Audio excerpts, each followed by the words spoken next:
오늘 우리에게 주신 하나님의 말씀은 마태복음 9장 9절에서 13절의 말씀입니다.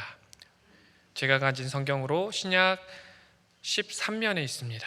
마태복음 9장 9절에서 13절의 말씀, 우리 한 절씩 봉독하시고 마지막 절은 함께 봉독하겠습니다. 예수께서 그곳을 떠나 지나가시다가 마태라 하는 사람이 세간에 앉아 있는 것을 보시고 이르시되 나를 따르라 하시니 일어나 따르니라.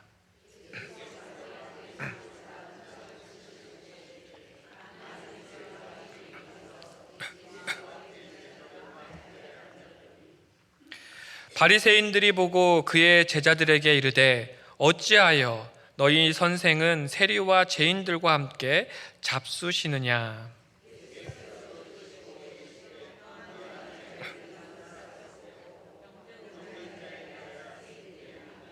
함께 읽겠습니다.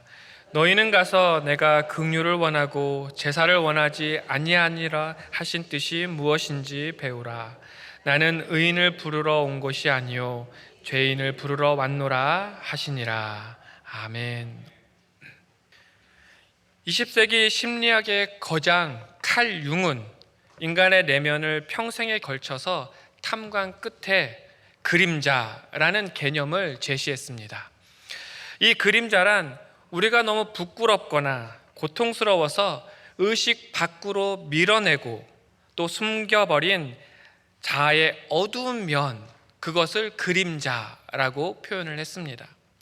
어린 시절의 수치스러운 경험, 또 지워버리고 싶은 실수, 아무에게도 말 못하는 비밀, 세상에 드러나면 모든 것이 무너질 것 같은 과거의 실수와 기억들, 이 모든 것이 우리 내면의 그림자라는 것입니다.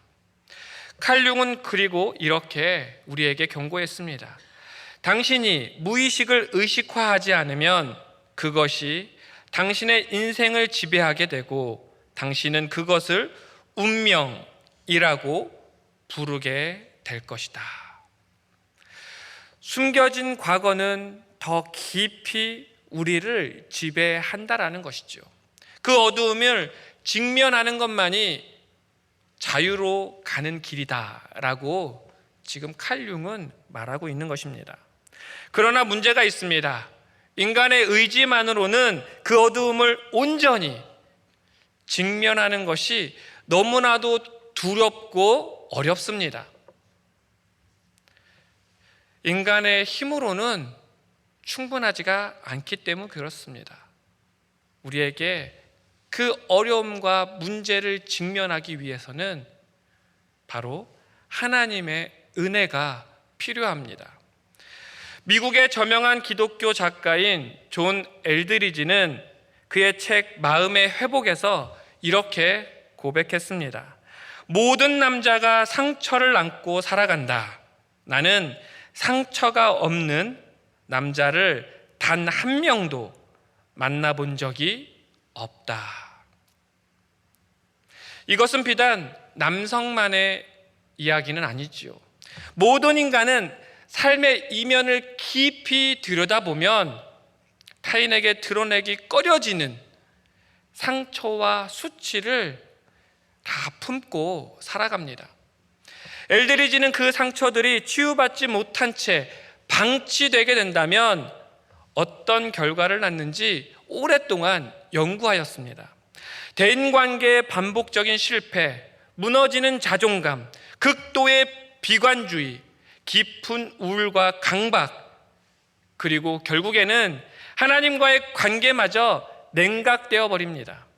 치유받지 못한 상처, 삶 전체를 무너지게 만드는 일이라는 것이죠. 그러나 엘드리지는 여기서 멈추지 않고 한 걸음 더 나아가서 우리에게 이야기합니다. 상처는 우리를 파괴하기 위해서 온 것이 아니라는 것이죠.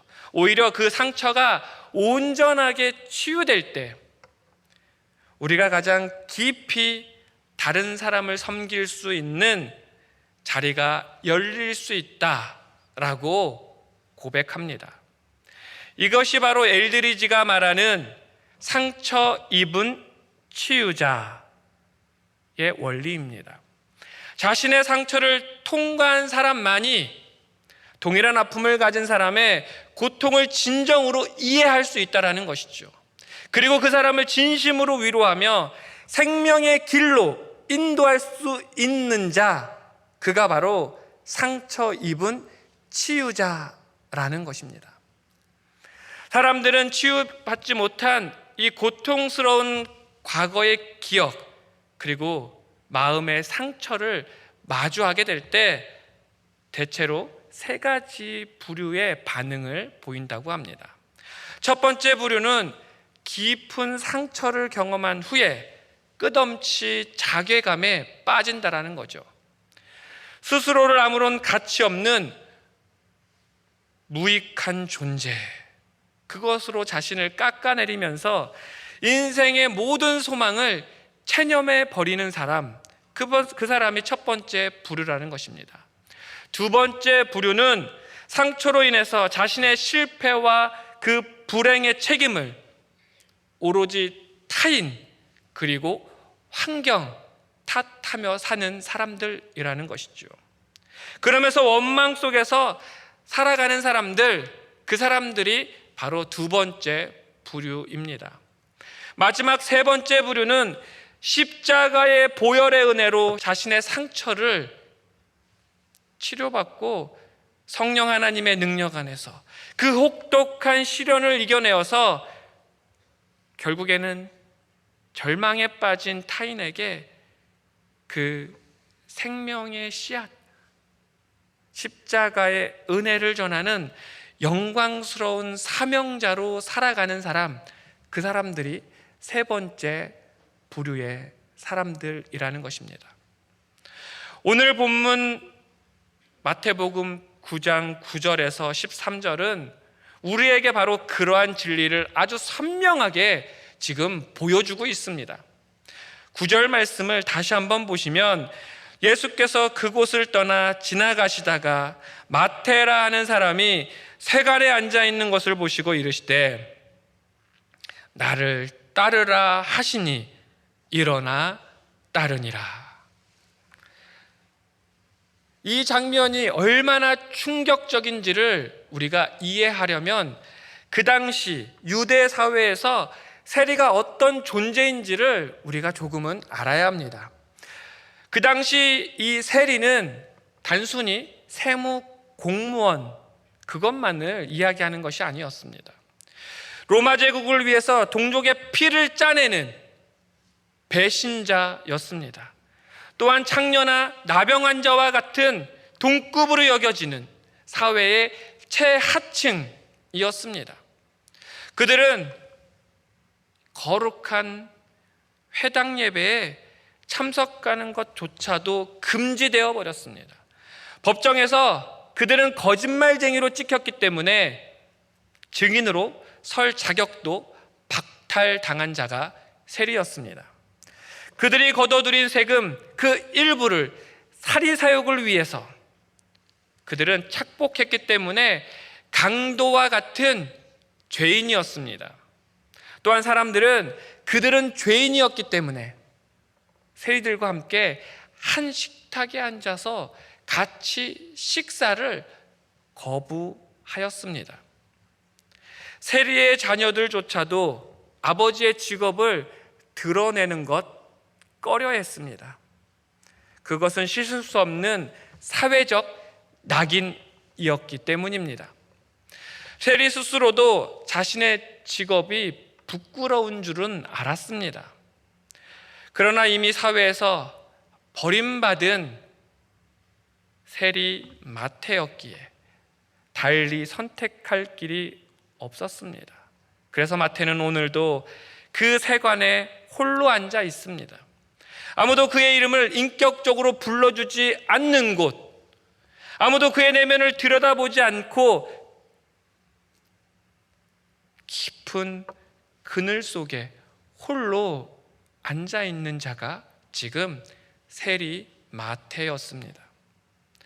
세리 마태는 칼융이 말한 그림자의 그 자리에, 존 엘드리지가 말한 상처 입은 자 그 자리에 지금 갇혀 있는 것입니다. 그런데 바로 그 자리로, 그 감옥과 같은 그 자리로 오늘 예수님이 찾아오셨습니다. 세상 모든 사람이 세리마태를 그냥 지나칠 때 예수님만 그 앞에 멈춰서서 그를 부르신 것입니다. 그리고 따뜻하고 단호한 눈빛으로 세리마태를 바라보시며 말씀하십니다. 나를 따르라. 예수님은 마태의 과거를 먼저 따지지 않으셨습니다. 오히려 아무 조건 없이 그 부끄러운 자리로 먼저 찾아오셔서 자신의 제자로 예수님은 마태를 부르셨습니다. 예수님은 우리의 가장 어둡고 초라한 자리로 먼저 찾아오시는 분이십니다. 마태복음 11장 28절에서 그 찾아오신 예수님 이렇게 우리에게 선포하십니다. 수고하고 무거운 짐진 자들아 다 내게로 오라 내가 너희를 쉬게 하리라. 이 초청은 삶이 깨끗하게 정돈된 자만을 위한 말씀이 아니라는 것이죠. 수고하고 무거운 짐진 자들, 아픔과 상처와 순치를 안고 살아가는 바로 우리를 향한 예수님의 말씀이십니다. 오늘 본문 12절과 13절에서도 바리새인들의 비난에 예수님은 이렇게 응답하십니다. 예수께서 들으시고 이르시되 건강한 자에게는 의사가 쓸데없고 병든 자에게래야 쓸데있느니라. 너희는 가서 내가 긍휼을 원하고 제사를 원하지 아니하노라 하신 뜻이 무엇인지 배우라. 나는 의인을 부르러 온 것이 아니요 죄인을 부르러 왔노라 하시니라. 우리의 연약함과 상처, 그것이 오히려 예수님을 깊이 만나는 통로가 된다라는 것입니다. 성령 하나님께서 우리 마음에 역사하실 때 비로소 우리는 우리 자신의 병듦을 깨닫게 됩니다. 그리고 그 깨달음이 예수님께 나아갈 수 있는 첫 발걸음이 되는 것입니다. 빛 대신 주님 앞에 우리의 죄악을 허물을 내어놓을 때 이사야 1장 18절의 약속, 우리 인생의 죄악이 주홍 같을지라도 눈과 같이 희어지는 구원의 은혜를 우리가 경험하게 되는 것입니다. 성도 여러분, 지금 혹시 숨기고 싶은 과거가 나에게 있습니까? 아무도 알아주지 않는 상처가 여러분의 마음 가운데 있습니까? 바로 그 자리로 오늘 우리 주님이 터벅터벅 걸어오십니다. 과거의 고통스러운 기억, 하나님 아버지의 그 은혜의 보좌 앞으로 우리를 이끌어가는 가장 확실한 통로입니다. 이제 마태는 예수님의 부르심에 어떻게 반응하고 있습니까? 성경은 간결하고 힘있게 그 반응을 기록하고 있습니다. 일어나 따르니라. 헬라어 원문을 보면 이 행동은 즉각적이고 완전한 결단이었습니다. 헬라어로 이 단어는 아콜루데이입니다. 이 아콜루데이는 철저한 현재 명령형입니다. 단 1초의 지체나 망설임 없이 즉각적으로 주님의 그 부르심에 순종하여 따르겠다는 결연한 그 의지가 그 단어 안에 지금 내포하고 있는 것입니다. 주저함도 없었습니다. 협상도 없었습니다. 누가복음 5장 28절은 그 마태의 결연한 의지를 정확하게 표현하고 있습니다. 그가 모든 것을 버리고 일어나 따르니라. 세리마태는 돈과 쥐기, 세속적인 안정, 세간에 쌓아온 모든 것을 다 단번에 버리고 주님을 따랐습니다. 가족이나 주변 사람들과 타협하지 않았습니다. 의논하는 과정 과감히 생략했습니다. 오직 주님 앞에서 혼자 고독하지만 위대한 결단을 내린 것이죠. 여기서 우리가 더 주목해야 할 놀라운 사실이 하나 있습니다. 마태가 자신의 복음서, 이 마태복음을 기록하면서 자신의 과거를 한 점도 숨기지 않았다라는 것입니다. 마태복음 10장 3절은 사도 명단들이 쭉 나옵니다. 그러면서 마태는 스스로를 자신의 마태복음에 이렇게 기록합니다. 세리 마태. 마가와 누가는 마태를 그냥 마태 혹은 레위라고 기록했습니다. 정작 그런데 본인은 이 세리라는 단어를 자신의 이름 앞에 정확하게 붙여 놓았습니다. 당시 유대 사회에서 세리라는 단어, 곧 죄인과 똑같은 단어로 여겨질 정도로 부끄러운 단어였습니다. 그렇음에도 불구하고 그는 마태복음에 자기가 저술한 그 복음서에 자신을 세리 마태라 넣은 것입니다. 그는 또한 자신의 이름을 마태라고 고집스럽게 기록합니다. 이 마태라는 이름, 하나님의 선물, 여호와의 선물이라는 뜻이 담겨 있습니다. 과거 레위라는 이름, 그 이름으로 레위 지파의 거룩함을 기대했던 그 부모의 소망을 철저히 배신했고 그렇게 타락하며 살았던 그 인생이 마침내 주님을 만나고 그 주님 안에서 이름에 걸맞는 빛과 소금의 삶으로 극적인 반전을 이룬 것입니다. 철저히 버림받아야 마땅할 그 죄인이 하나님의 값없는 선물로 그 은혜로 덤으로 살아가는 새로운 피조물이 지금 된 것입니다. 그럼 왜 마태는 그 부끄러운 과거를 지우지 않았을까요? 그것은 예수님을 만난 후에 마태가 과거로부터 완전히 자유로웠기 때문입니다. 칼융이 말한 것처럼 그림자를 의식화한 것이지요. 그리고 그 의식한 것을 넘어서서 마태는 그 그림자가 예수 그리스도의 빛 그 앞에서 완전히 해석되고 변화되는 경험을 한 것입니다. 더 이상 과거가 마태를 묶어두는 사슬이 될 수 없었던 것이지요. 오히려 나 같은 사람도 그 거룩하신 예수님이 부르셨다. 나 같은 사람도 이 은혜를 받았다. 이 선물을 받았다. 그의 삶이 가장 강력한 복음의 증거가 되었던 것입니다. 이것은 수치의 고백이 아니라 은혜의 선포였습니다. 성경의 인물들도 이러한 것들을 한 목소리로 그의 삶을 통해서 증거합니다.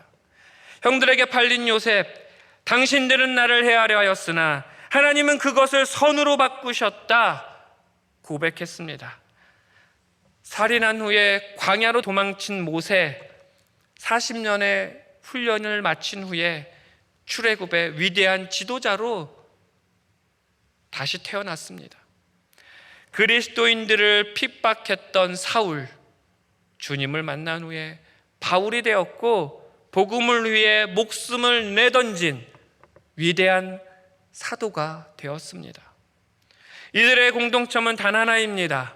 과거를 하나님 안에서, 하나님의 은혜 안에서 새롭게 해석하고 그것을 자신들이 받은 사명의 연료로 삼았다라는 것입니다. 예수님을 만날 때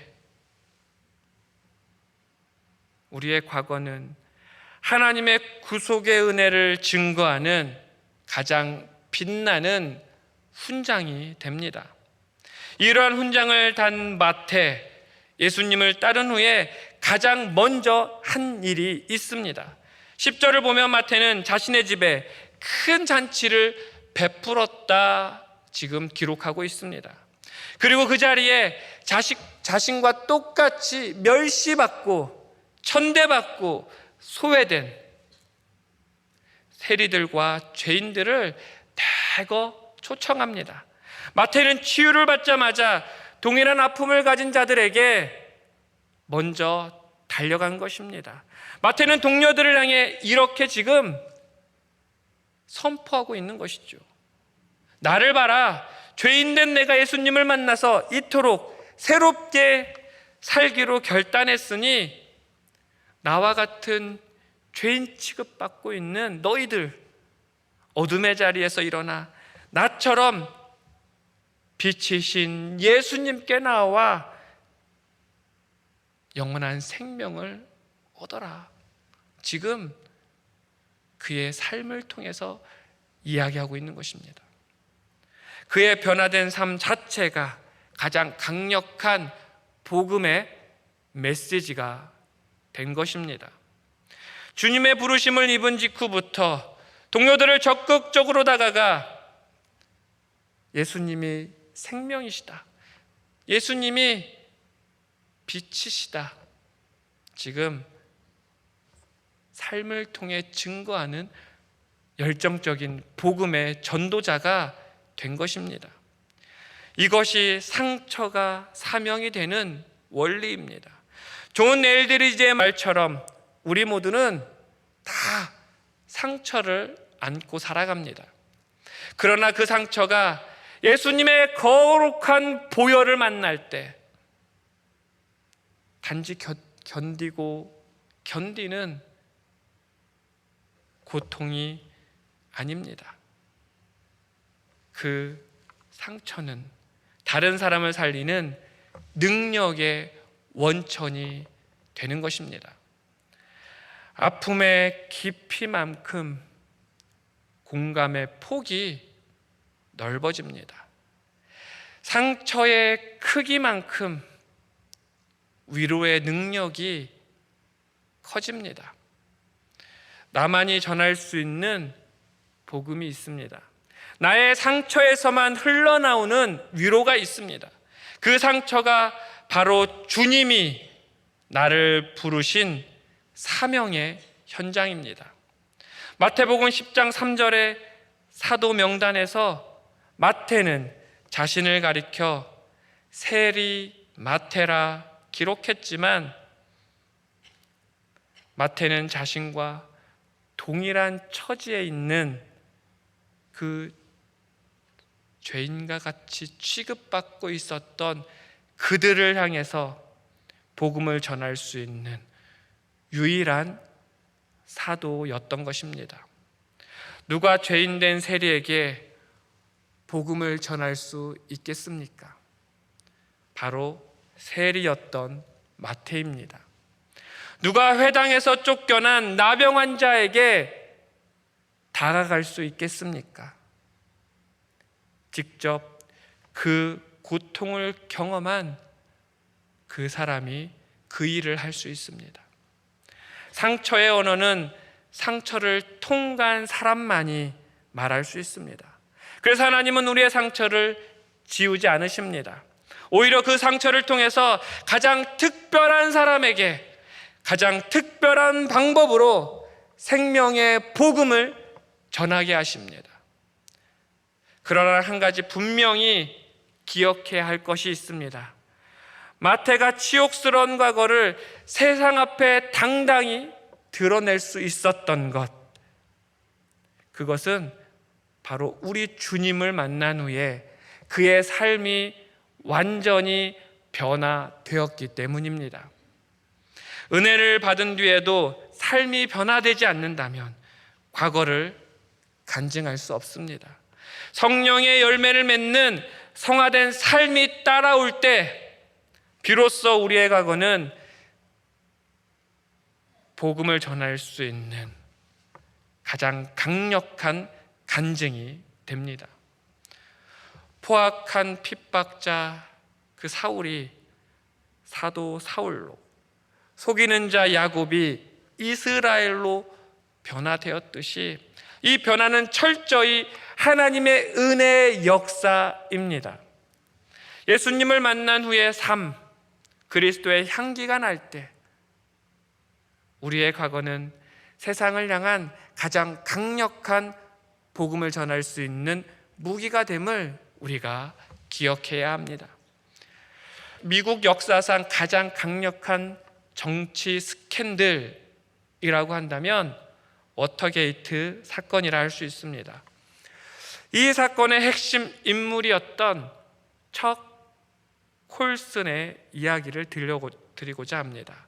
척 콜슨은 1969년부터 1973년까지 리처드 닉슨 대통령의 특별 법률 보좌관이었습니다.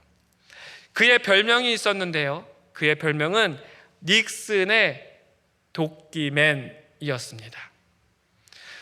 그의 측근들조차 그를 악의 천재라고 불렀습니다. 그는 스스로를 이렇게 말했습니다. 목적을 위해서라면 나는 나의 할머니도 짓밟을 수 있다. 그만큼 냉혹한 인물이었습니다. 그러나 워터게이트 스캔들로 모든 것이 한순간에 무너져 내렸습니다. 1974년 그는 사법방해 혐의로 엘라베마주 맥스웰 연방교도소에 수감되게 됩니다. 명예와 지위와 신뢰, 그가 평생 동안 쌓아온 모든 것을 한순간에 잃어버렸습니다. 언론은 그를 조롱했습니다. 온 세상이 그를 정치 범죄자로 낙인 찍었습니다.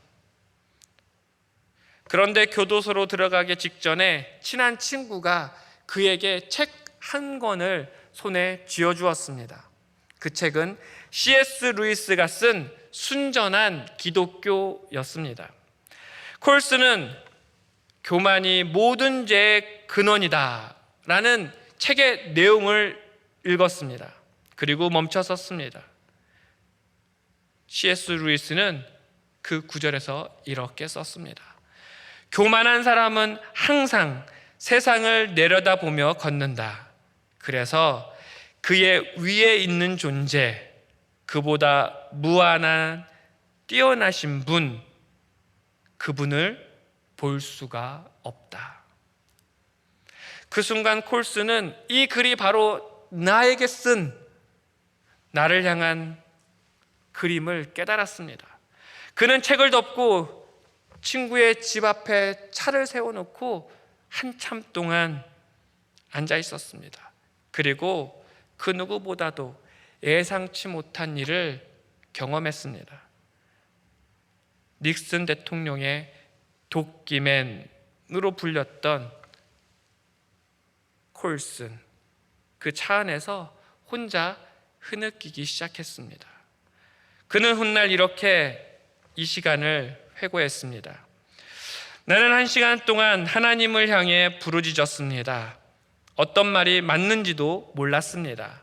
단지 내가 그 하나님을 원한다는 것, 그것만을 나는 알았습니다. 그가 하나님을 원하게 된 것, 그 마음 자체가 이미 성령 하나님의 역사였습니다. 교도소에 수감된 지 얼마 지나지 않아서 아치라는 이름의 거구의 수감자가 나타났습니다. 그리고 그 아치라는 수감자가 이 콜슨에게 다가왔습니다. 그리고 아치는 큰 소리로 콜슨에게 물었습니다. 콜슨, 당신은 나가면 우리 같은 사람들을 위해서 무엇을 할 것입니까? 그러자 콜스는 당신을 잊지 않겠습니다. 그렇게 대답했습니다. 그러자 아치는 큰 소리로 소리쳤죠. 거짓말입니다. 당신 같은 높은 사람들은 나가면 우리 같은 하찮은 사람들을 금방 잊어버릴 것입니다. 그 말이 콜슨의 심장에 못처럼 박혔습니다. 그는 그 순간을 평생 잊지 않았습니다. 7개월의 수감 생활을 마치고 교도소 문을 나서는 날, 콜슨은 가슴속에 단 하나의 약속이 불타올랐습니다. 나는 저 사람들을 절대 잊지 않겠다. 나의 가장 치욕스러운 이 시간이 저들을 위한 사명이 되게 하겠다. 1976년 척 콜슨은 프리즌 펠로우십을 설립했습니다. 과거 사람을 짓밟던 척 콜슨, 이제는 교도소 안에 갇힌 가장 낮고 소외된 사람들을 섬기는 그 삶을 선택한 것이죠. 마태가 자신이 있었던 쇠간으로 달려가서 동료들을 예수님께 인도했듯이 척 콜슨은 자신이 있었던 그 교도소에 있는 이들을 향해서 그의 발걸음을 옮긴 것입니다. 세상의 눈으로는 이해할 수 없는 선택이었습니다. 그러나 그 선택의 결과는 상상을 초월했습니다. 오늘날 120개국에서 활동하고 있는 세계 최대의 교도소 선교 단체가 되었습니다. 미국 내에서만 매년 수십만 명의 수감자들이 이 사역을 통해서 복음을 듣고 삶이 변화됩니다. 1993년 척 콜슨은 종교의 노벨상으로 불리는 텀플턴 상을 받았습니다. 그는 100만 달러가 넘는 상금 전액을 프리즌 펠로우십에 기부했습니다.